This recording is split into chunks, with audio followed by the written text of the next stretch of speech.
जय श्री महाकाल दोस्तों।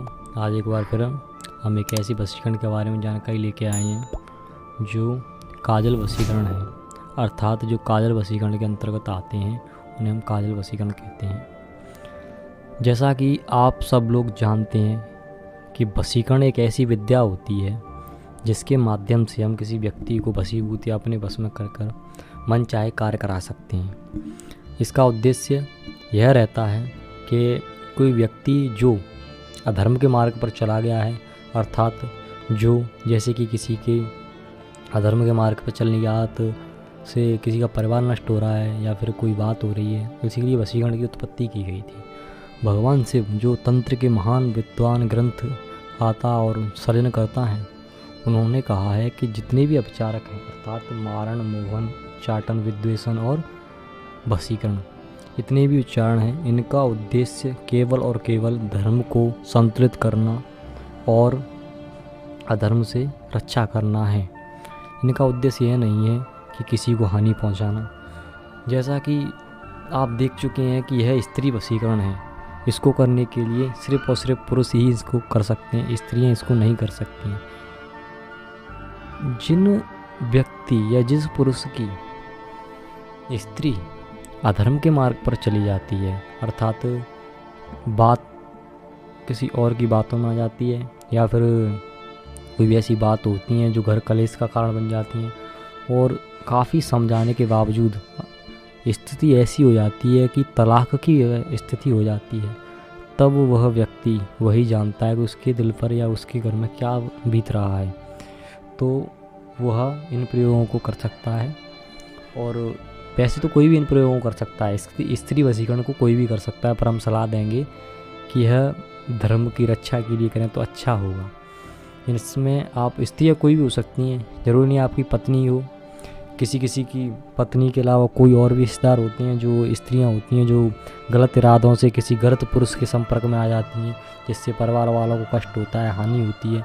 उनको बचाने के लिए या फिर जिस प्रकार के लाभ होने के लिए बताया जाता है, तो कुछ ऐसे ही बता रहे हैं हम आपको उपाय, ऐसे कुछ उपाय बता रहे थे हम आपको कि इसका उद्देश्य हमारा इतना था, समझाना था कि गलत इस्तेमाल ना करें। तो चलिए बात बहुत हो गई, बताते हैं इस प्रयोग के बारे में। रविवार या होली या दीपावली के दिन, ध्यान से सुनिए, होली दीपावली को आप ये प्रयोग को करते हैं तो आप और फ़ायदेमंद रहेगा, पर रविवार को भी आप कर सकते हैं। अगर स्थिति काफ़ी दयनीय और वैसी गंभीर स्थिति है तो आप रविवार को भी कर सकते हैं। यानी होली और दीपावली पर करें तो अच्छा परिणाम अच्छा होता है, पर रविवार को भी अच्छा परिणाम माना गया है। काफ़ी साधकों ने रविवार को भी किया है, अच्छे परिणाम मिले हैं। तो क्या करना है, रविवार या होली या दीपावली के दिन लाल अरंड, जो अरंड होता है ना, अंडी कहते हैं उन्हें गाँव की भाषा में, अरंड के पेड़ होते हैं, दो प्रकार के, अरंड देसी अरंड होता है, एक बैराठी ऐसे कहा जाता है, विदेशी, पर लाल अरंड होता है, उसके पत्ते लाल होते हैं। उस अरंड को, छोटा सा पौधा होगा ना, उसको एक ही झटके में उखाड़ लाएं, एक ही झटके में मूल समेत अर्थात जड़ समेत एक ही झटके में उखाड़ लाएं। याद रखें, इस प्रयोग को किसी को बताएं ना और किसी की देख रेख में ना करें, एकांत शांत इलाके में करें तो अच्छा रहेगा। किसी को पता ना चले कि आप किस मकसद से जा रहे हो। उसको उखाड़ लाएं। जब आप उस जड़ को उखाड़ कर ले आएंगे तो आपको क्या करना है, उस जड़ को सुखाकर उसका काजल पारें। आप सोच रहे होंगे कि उसका काजल कैसे पारेंगे, मतलब जड़ को उखाड़ना है पर उसका काजल कैसे पारें। देखो, जब आप उसको उखाड़ के ले आएंगे तो उसको जला लेंगे। जलाने से जो धुआं उठता है, अगर तो उसको जब जलाएंगे तो उसमें आग बनेगी, तो जो धुआं उठेगा उसे किसी बर्तन या पात्र की सहायता से, जैसे मम्मी दादी या नानी करती हैं ना, वो काजल के दीपक के सामने चम्मच या फिर कटोरा रखकर बनाती हैं, इस तरह कैसे काजल पार लें। अब काजल पारने के बाद एक मंत्र बताया जा रहा है, उस मंत्र को 21 बार अभिमंत्रित करें। काजल के जैसे काजल हाथ में ले लें या फिर काजल को सामने रखकर मंत्रों को अभिमंत्रित करें। अभिमंत्रित करना अगर आपको नहीं आता है तो आप गूगल कर सकते हैं, या किसी अच्छे पुरुष या किसी विज्ञान में आदमी से पूछ सकते हैं। हम इसको बताएंगे तो काफ़ी लंबी प्रक्रिया हो जाएगी, इसीलिए आप इसको इतना समझें कि अभिमंत्रित करें। अगर आप इतना भी नहीं जानते हो तो ऐसा करें कि जो आपका काजल है, जो आपका काजल पारद दिया या किसी पात्र में भरकर हाथ में रख लें। हाथ में रखकर आँख मीच कर या आँख भींच कर सच्चे दिल से याद रखें। भावना सबसे बड़ा कार्य है इसमें। इतना मंत्र सक्षम नहीं होती इतना भावना। अगर इंसान के अंदर की आत्मशक्ति और भावना दृढ़ निश्चित है तो वह किसी भी कार्य को कर सकता है। भावना करते हुए इसको सोचें।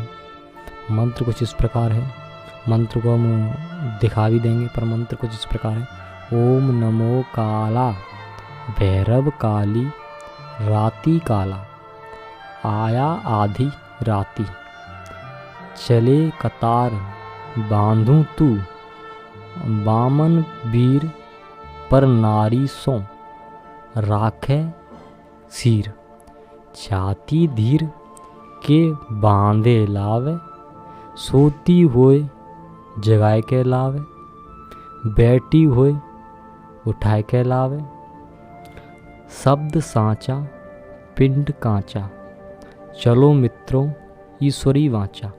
ध्यान रखें यह मंत्र सावरी मंत्र है, इसे मजाक में ना लें।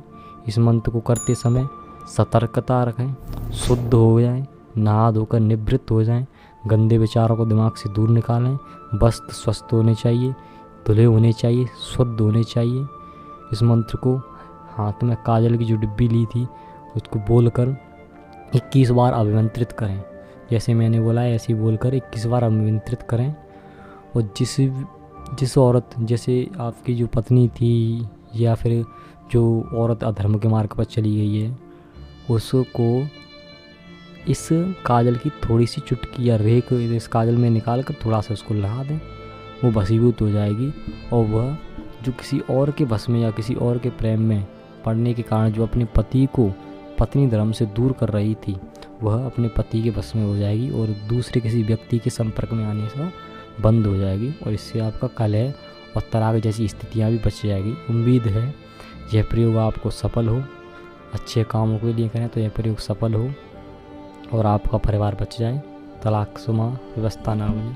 कुछ लोग यह कहेंगे कि ये कैसी अंधविश्वास और ढोंगी बातें, पर देखिए भारत की प्राचीन संस्कृति रही है तंत्र के बारे में ज्ञान देने की। तो अलग अलग लोगों का मत है, हम सभी को अपने प्रकार से हम सभी को नहीं समझा सकते।